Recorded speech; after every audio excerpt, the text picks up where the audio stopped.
What about telling your teacher what color your pants are? Like, you're on Zoom. Does it really matter? And Right? That's what I'm saying. I just maybe don't tell. Maybe you don't do that because it has nothing to do with anything. What if it does? Like, what if you're a design student? Huh. I ever tell you You my right? story about when I was in fashion school? No, but that's a story I'd love to hear. I did 8 months in a fashionista class. It's because I wanted to do layout designs for clothing, and I was the only dude in the class. I was aggressively bullied by other women. Many people thought I was gay, and I learned nothing. I ended up just being a lot of PTSD. Sucks. Oh. Red state. What do you expect? Red section of a state. A lot of homophobia. I don't. I live in a red section of a blue state and do not have that problem. Good lucky. Homophobia is not a red issue; it's a dickhead issue. True. I agree with that. I'm eating popcorn. Hella. So you played Scopaphobia. You're doing a let's play of it. I set myself up for disappointment from the get-go. Okay. I was looking. I heard the term scopophobia, knew fear of being watched. That's my favorite kind of horror. Tension horror really is just fucking up there, right? Like, what would you So compare it to? Like Manhunter or something? I would say tension horror is anything like Resident Evil 7 or Slender the Arrival, or even just the original Slender the 8 pages. You're like constantly anticipating something, but it doesn't Yes, come. Five Nights yeah, at something is Freddy's. always following you around. Would you? Five Nights at Freddy's. Yeah. Okay. So I was Not Security expecting Breach. that walking into this. And Okay. what I got was an incomplete mess of mechanics with a couple of jump scares. Was it classified as fully released? No, and that's not quite an issue for me because ultimately there's a good chance I'm never going to see this game again. Okay. Yeah, that's fair. Yeah. Uh, For what I saw, for what was classified as a beta, as a game developer, I can promise you this was an alpha at best. For what was classified as a beta, I felt incredibly disappointed by the lack of anything. The enemy character models had zero movement or animation. One of them stood in T-pose while I walked up and stood around it. That's just not good. Yeah, It that's lost, not beta. yeah, That's it alpha. lost its tension for me immediately. It was just not as Was it a up there as redeemable I was hoping. game? There's so many things you could do right here. There's a glow stick, a flashlight, and a lighter, all of which provide light for different environments and different things. Hmm. Very interesting idea using different sources of light for different shit. Yeah. Taken right out of Condemned, right? Ooh, Condemned's I good. like the idea, did nothing with it in this. Absolutely. You can't even relight the candles because the candles are either dead or candles that are unnecessary. Is So there like a response trigger? Like this is how long they're burning, and then it changes the model after that? yeah, so one of the cool things about this was that time is actually passing in game. I That went is over cool. and I stared at a clock on the wall and the seconds and minutes are counting. Nice. Yeah. I And it feel like if I affects the had environment. played a little bit longer, I guess so. I think it more so affects like how you watch VHS tapes. I picked up a VHS tape that showed me a puzzle, the only puzzle that I wound up doing. Was And it every like few seconds elaborate? it would pause and continue, and I figured the time has something to do with that. Was it an It elaborate wasn't puzzle? No. it wasn't elaborate. I wouldn't even call it a puzzle. It was just put the balls in this spot without not looking at them. Oh yeah, because like a mechanic is not viewing things, right? Yeah. It wasn't anything too elaborate. It was just to do this and then that was pretty much the end of the game. It was just like a final dash to the end after that. It told me to run from something that inevitably never even came after me after standing there for a second. So, That's interesting. Like you specifically wanted to see what this monster Yeah. or entity was. I saw it. It was just your typical generic black long haired ghost in a white dress that does nothing but stand there. It was Hmm. every other generic horror game about a ghost ever, which is so sad because there's some interesting things going on here. Yeah, there's a lot of really There's fun mechanics I would like to play with when developing a game like that. Like visual mechanics are always one that I'm really interested in. I think Layers of Fear is a great game to take inspiration from. I think the only visual effect I can recall from this whole experience was climbing up to the third floor and having my V-Sync go all out of whack. And I think that was intentional, but that very well just could have been V-Sync from the game going out of whack because there were so many textures clipping through each other. Or it was a completely different EXE that was like overlapped into the game and it caused frame rate issues. Yeah, it was just an odd occurrence where I don't know if it didn't look like a visual effect, it just looked bad, which was unfortunate. This whole experience, this whole 22-minute experience left me wondering, does anybody understand what it means to be tense when they make a game like this?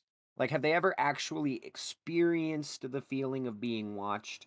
Or does just the feeling of being watched something that you expect everybody who walks through a dark hallway to feel? That's why I think like a Scopaphobia game, I'm gonna say Scopaphobia because that's how I pronounce it. Um, would be like a really cool horror mystery kind of game where your character is like a rambling mess. And you have cameras trained all over the house, and your Real character's constant, paranoia. yeah, like real paranoia. Like shit's going off and noises are being made and things are falling off shelves, but you can't catch it on camera. And the whole time you're getting objectives that are like super in your own mind kind of stuff.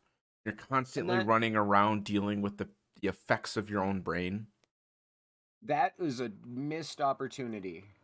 100% a missed opportunity. This game had every chance in the 22 minutes I played it to do literally anything to show me that this thing, whatever it was following me around and wasn't just blinking in and out of existence per circumstance. So, eh, with that being said, do you think this is just a game developer who needs a draft designer at their side when developing? I think this is a game developer who needs to take a long step back, realize that their game is still in alpha, and put a lot more work Well, of into it course. before deciding to release it as a beta.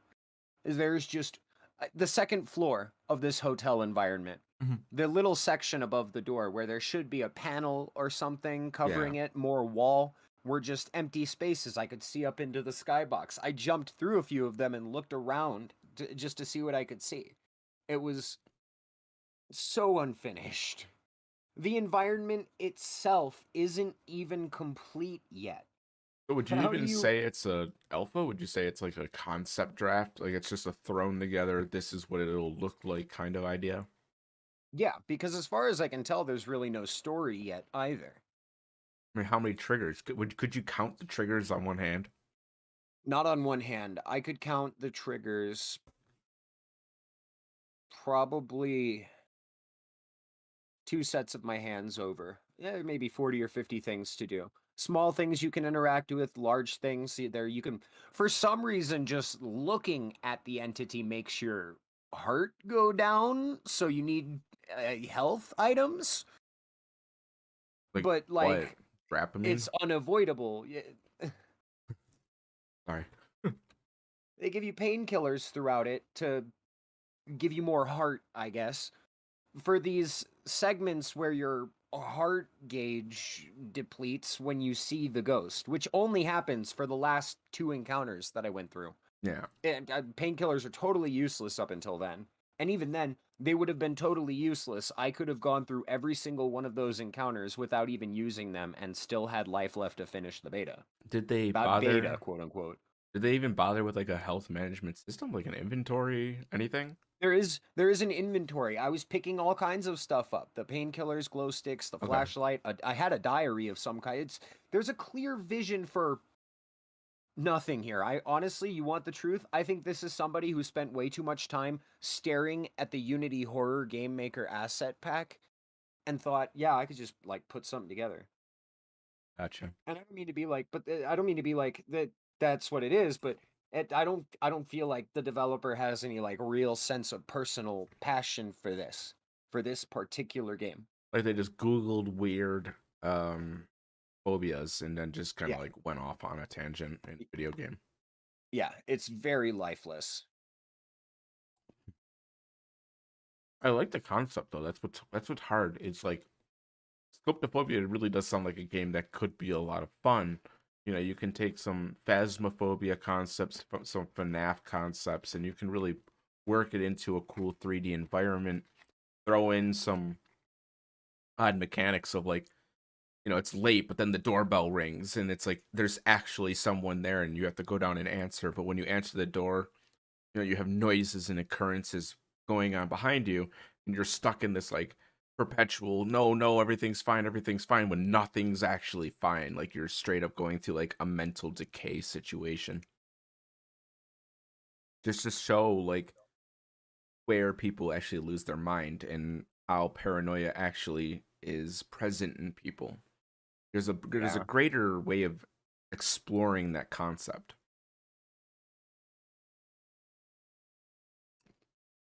And it wasn't explored here.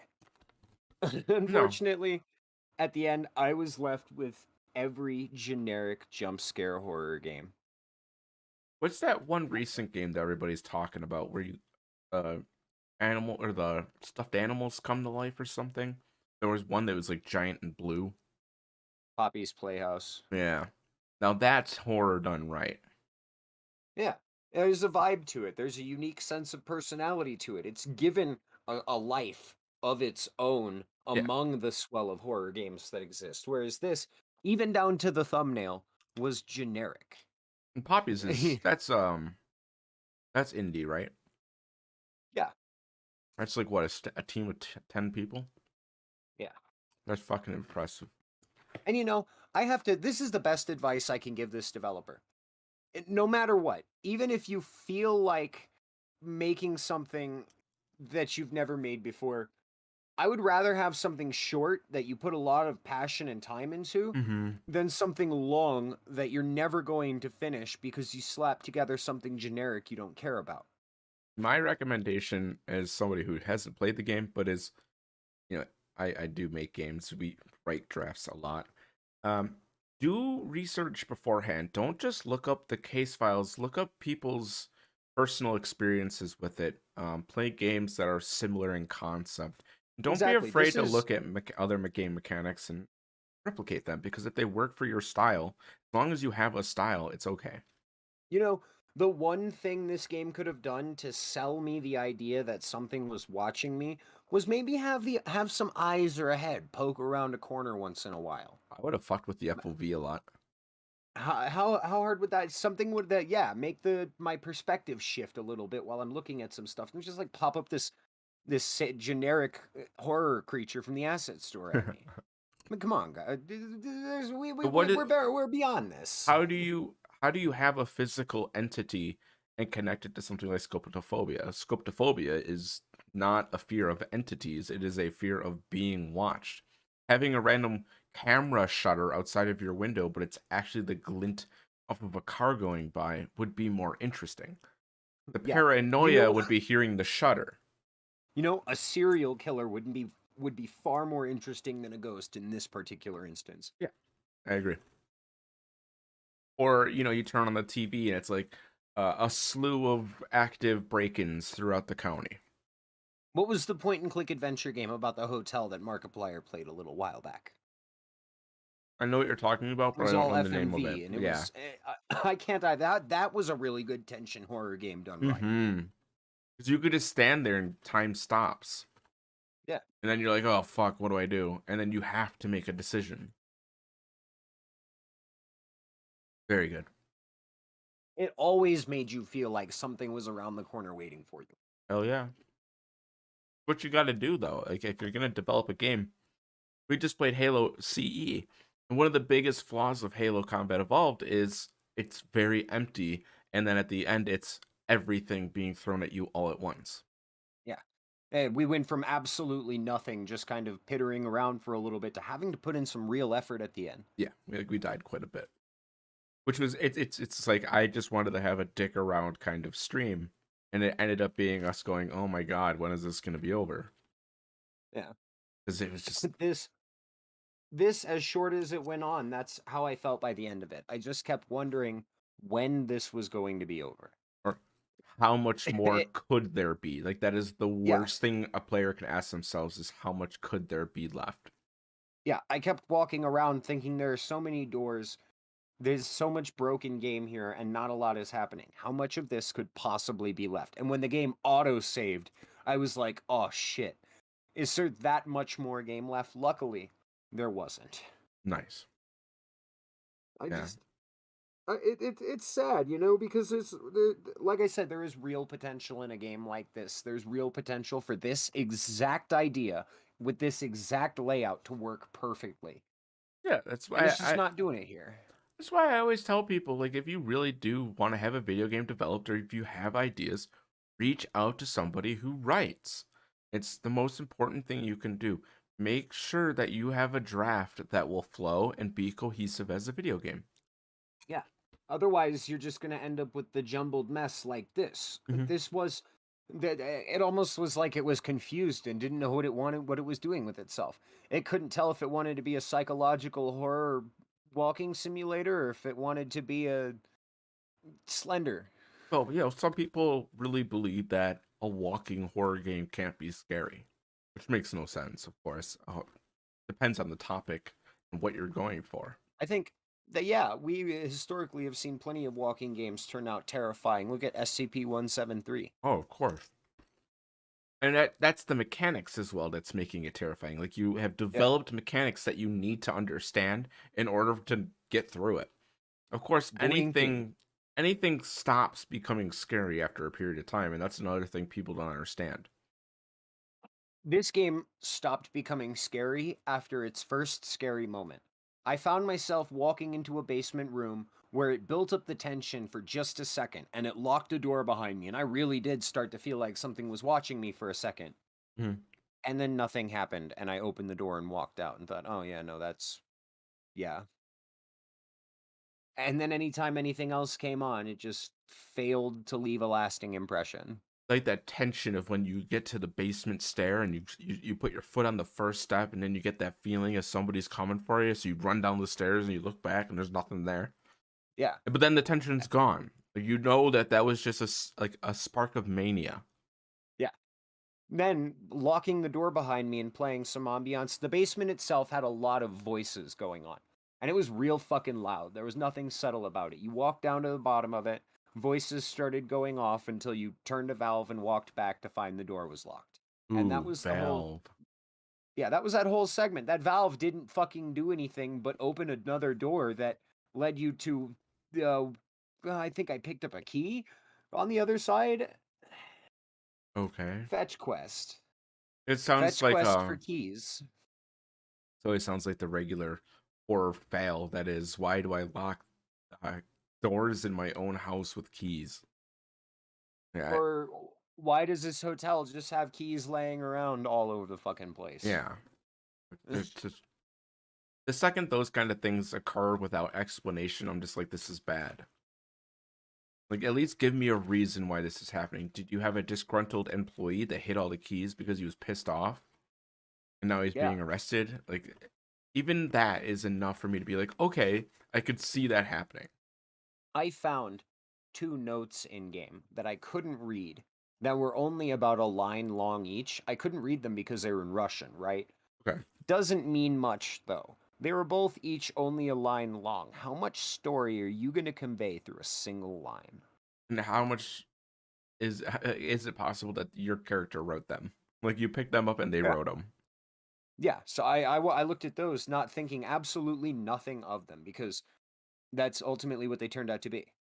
That's something I really liked about Silent Hill 1 and 2. And I know I always bring these up, but in Silent Hill 1, Harry writes a lot of notes, right, along the way. Those are his save points.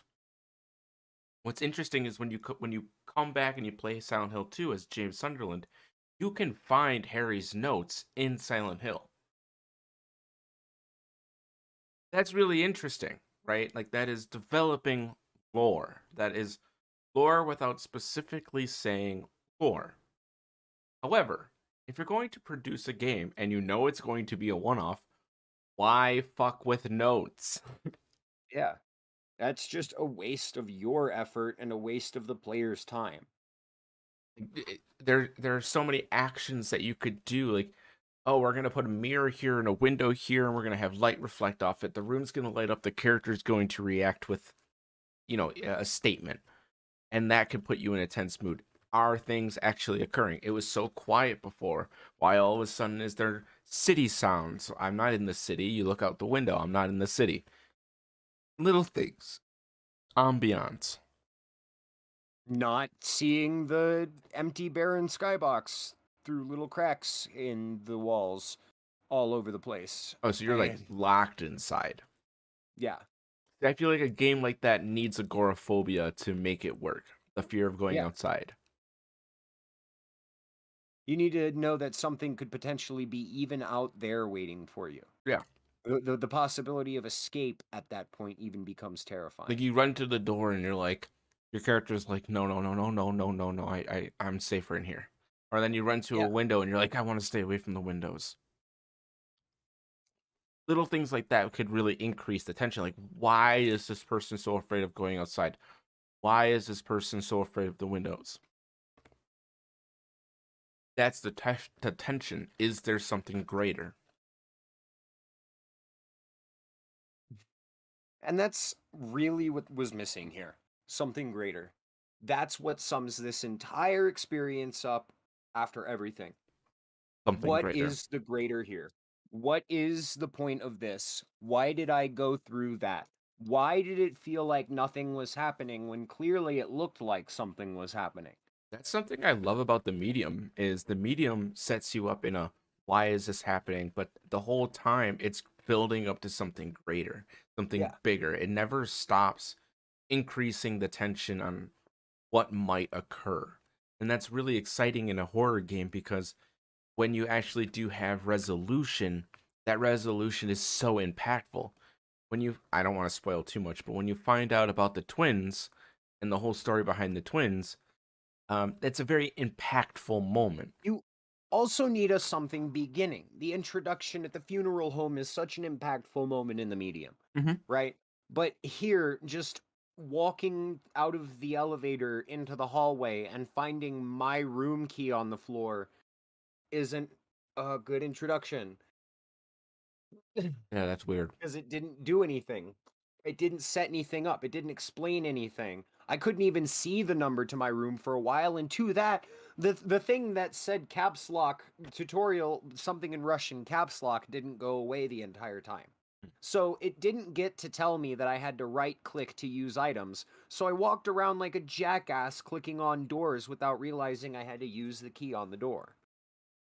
I'd love to talk to this developer and just be like, there's so many cool and clear like decisions with the idea of scopophobia. I think a cyberpunk variant of it where the whole world is like linked into the internet, but your character has scopophobia, so you're like cut off from technology and you see the world completely differently would be also be like a really interesting way to handle it.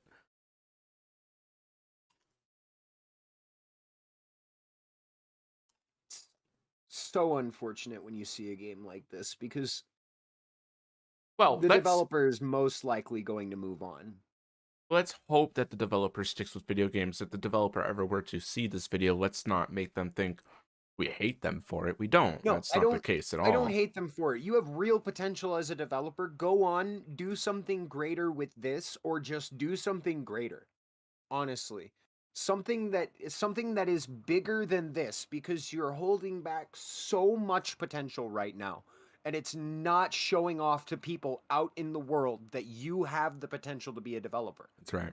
I mean, you were doing so much, and it came out to be a jumbled fucking mess that you can organize. It's only jumbled because nothing is happening. You can rewrite that story. There is so much there for you. There's potential. Don't be afraid to go back to your rough draft and change everything. Keep the premise, but change everything.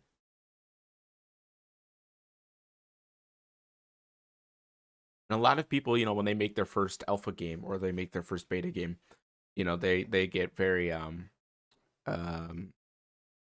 sentimental with it. They make it feel more special than it actually is. Accept criticism. It's See, fine. My this podcast bothers me a sucks. little bit more. This bothers me a little bit more because now I've gone back to the developers page and I'm looking at some of their other works. And the very first game on this page is something called Horror Engine, which I'm pretty sure is literally just this game's prototype. Use keys, right mouse button to get the items 1 through 7 keys. That sounds almost identical to what I just went through. It looks identical to what I just went through. Asset flipper. That's what I'm starting to think. Another asset flipper. Deadline RPG does not look like much. Well, I mean, this all comes back to when we played Daedalus. Daedalus is a game that should be recognized. It is a masterpiece of horror. The GBA horror game, remember that? Yeah. It's a masterpiece. And if you guys like horror, go support the developers behind Daedalus because they are doing innovative things. They are doing new concepts. They are playing around with mechanics that I personally never saw. And that's exciting.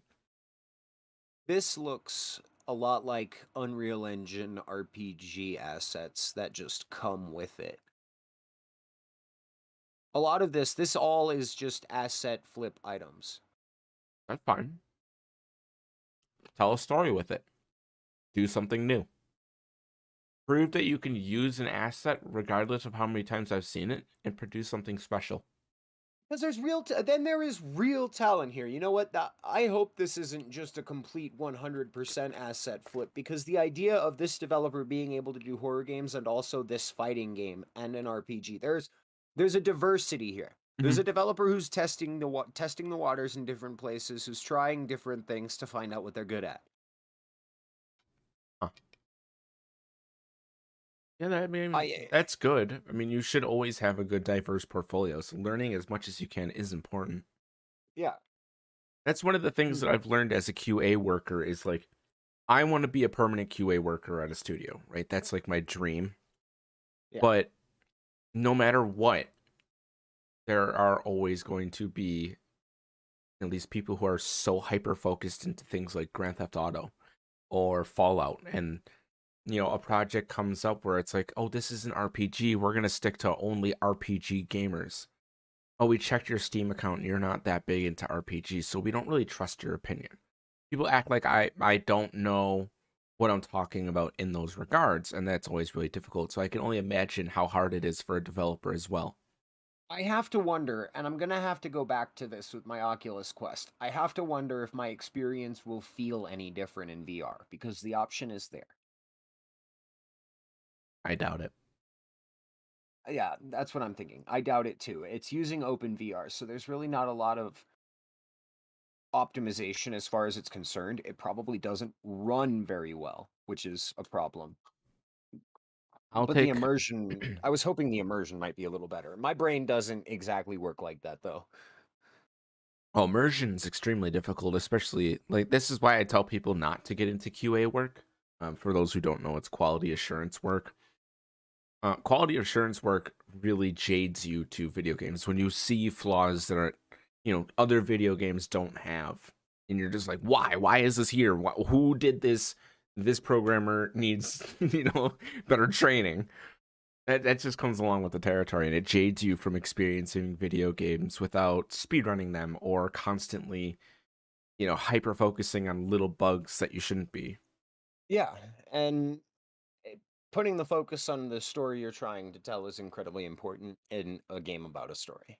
Oh yeah, of course. Like in a game about something. I mean, the game is clearly about something. It just isn't Well, I mean, it's named about after something. anything. I mean, you named it after a literal, actual illness that people face on a daily basis, and you did nothing with it. This is the face I made when I finished. Wow. Yeah. It's the what the fuck did I just see face. And this will be on your YouTube channel, right, for the audience, so they can come check it out. Yeah. So by the time this podcast goes, because it's live right now, by the time this podcast comes back to YouTube, you will be able to watch this on YouTube over on Red Barrel's channel. It's on screen, and yeah, just give it a Google, you'll find them.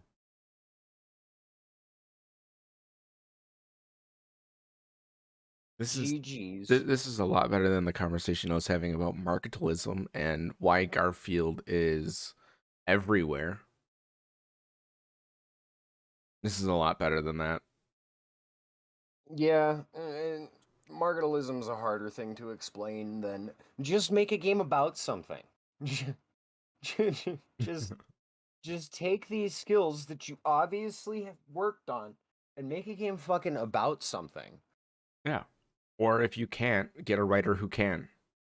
And Yeah. then you put their idea to paper, or in this Yeah. case, video medium. Because you're clearly the developer in this instance, not the storyteller. Yeah. I mean, we had a recent conversation about this because you like to do everything, and I don't fault you for that. I never will. It's extremely difficult to do what you want to do. And then there's me. I like to do quality assurance, lighting, and writing drafts. I'm not a game developer. You told me to develop a game, I wouldn't have any fucking idea what I'm doing. A big piece of advice to devs like me. If you're like me and you like to do everything, focus putting quality into a short project rather than longevity into a project. Because ultimately, you're going to be remembered for the things that actually left an impact, not the things that you left a big paper trail behind of. Generic Tell horror me about games it. will get you far enough, but not as far as you might hope if you have any real passion about game development. It's just not the way to go. And if you're It's anything not the like way me, yeah, if you're anything like me, spend a little more time on something shorter. and if you're anything like me, and you have to write scripts and mechanical drafts all the time, and nothing ever gets presented in the way that you want it to be. Number one, don't sue people. You'll ruin your career. You'll make companies hate you. You'll get a bad you'll get a bad reputation amongst other developers. It's okay to write something and then have other artists change it. Never be afraid to write things anyways. Sometimes it's good to be the launch pad for something bigger, or in many cases, massive flops. And there are always people looking for team members. You, as a developer, can always find a writer who can always find an artist. Yep. If you have one skill that you want to focus on, don't be afraid to go reaching out to communities looking for other people to work with who might share your ideals. Start streaming your game Honestly. development on Picardo, make a Discord, Yeah. get people to join you. Stream on YouTube, because YouTube streaming has gotten much better over Yep. time. Put yourself out there as like this one part of the development team that could really make a great contribution to this one part of the development team if that's what you're going for. Yeah, and another thing, a lot of people always forget, like, if you get a job at, like, almost any studio ever these days, there's 200, 300 programmers, there's 100 artists. These aren't small, little buildings on the side street of some small town. These are massive infrastructures with thousands and thousands of employees under their belt producing video games, and they come out fine. Yeah.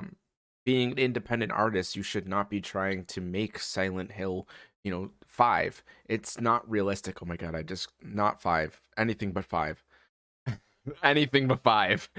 Trust me when I tell you, nobody could make Silent Hill 5, even if they tried. Nobody should be making Homecoming. Stop. Homecoming is 5. Stop. What I meant to say was, as an independent artist, you should just be making 15, 20-minute, conceptual games with a start and a finish, with a design that makes sense, something that you can fit in your pocket, and is something that you can show a bigger team, and then you could show your skills and your assets to, Yeah. so that you can work on the bigger dreams that you have. If you're a And then writer, you save your big yeah. ideas for being on a big team. It's one of the hardest parts about being a writer is when you have a head writer. Like I've worked under head writers quite a few times now. I'm not gonna say which projects, mainly because of legal recourse that I might face. But when you're a like draft writer, a lot of times you'll get rough drafts, and then your entire job is to write, say, a submission in a video game or a side event. It's what I do. It's people pay me to do that because that's apparently what I'm good at, is writing side missions. And I don't get offended by that. Like I like that people trust me with capturing what they want from their game and rewriting stories for side missions. It's kind of an honor. Yeah. Knowing that your talents have been recognized as they are and are necessary for this project. Yeah. Other people could very well use you as a horror developer, Mr. Scopaphobia developer. Other people could use you as a horror developer because you clearly have a knack for map layout. You clearly have a knack for putting together things in the engine. Even if you don't make the assets, having somebody make the assets for you should be good enough for you to go out and do what you do. Yeah. You have a real skill for putting something at all together, and I feel like you're putting yourself down without a team. Oh, I feel like most people need a team. It's something that makes, what we're doing, you and I, special. Do we need more members? Of course we need more members, but when you're looking for close friendships and you're looking for to build a studio from, the bonds as friends, it's not the same thing. Yeah. But if you're just If you like, I have an idea, I want to work with an artist for, a few weeks, that's completely different. Yeah, there are tons of people out there willing to take on your projects with you. Monetary or not, there's always somebody who'll work with you. Money is difficult, of Always. course, but because you can't pay people with clout. I mean, that's what a lot of these influencers are saying nowadays is I don't want to be It paid is a with clout. fact. Pay me. Pay me for my It is a skills. fact. I've been saying that for a very long time. I made a video about it. You absolutely cannot pay somebody with exposure.